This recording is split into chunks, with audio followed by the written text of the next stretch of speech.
Wayne Gretsky, perhaps the greatest hockey player of all time, said when asked, "You have to skate to where the puck is going to be." Seems pretty obvious now that it's stated that clearly, but just knowing that does not make it easy. That's why he's Wayne Gretzky and we're not. In business, skating to where the puck is going to be can be considerably harder than in hockey. No one can tell the future. As we talked about in Module 1, the variables of strategy include: where do we compete? What unique value do we bring to win in those markets? What resources and capabilities do we utilize to deliver that value? And how do we sustain our ability to provide that unique value? All of these variables add complexity to skating where the puck is going to be, variables which together make up the right strategy, right time, right place, right execution equation. Getting it right must be immensely gratifying, as entrepreneurs Ryan Siders and his brother Roy can attest to after they successfully turned a $300 cooler into a $450 million cult brand. In complicated markets like healthcare, where the entire delivery and reimbursement system is transitioning from volume to value, not knowing where the puck is going to be can mean you're out of the game permanently. As this graph and a list of the current market conditions demonstrate, there are lots of turbulence and it's a fuzzy roadmap.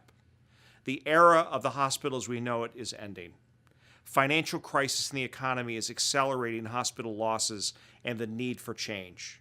New business models are emerging and accelerating. Cost pressures are rising on the healthcare enterprise. Profitable volume is declining. Performance accountability is accelerating. Think of HCAPs and value-based purchasing and bundles and ACOs and population health and full risk scenarios. Peter Drucker said, "Turbulent change does not scare me. Living by yesterday's rules in today's environment does scare me." It should scare us too.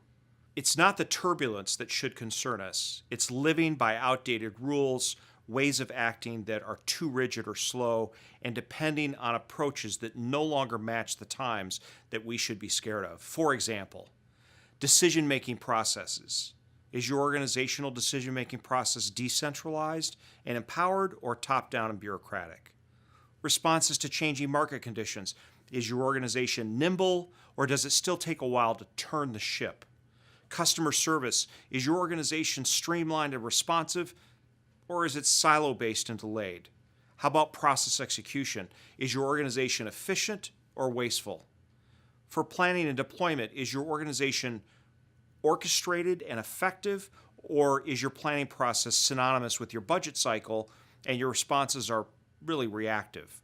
The advice both Wayne Gretsky and Peter Drucker are providing is that you develop the organizational readiness to effectively anticipate and execute, no matter what the conditions. That's anticipate and execute, no matter what the conditions.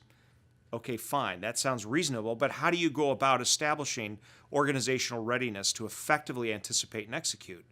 Well, you've come to the right place. That's what the discipline of strategy deployment is all about.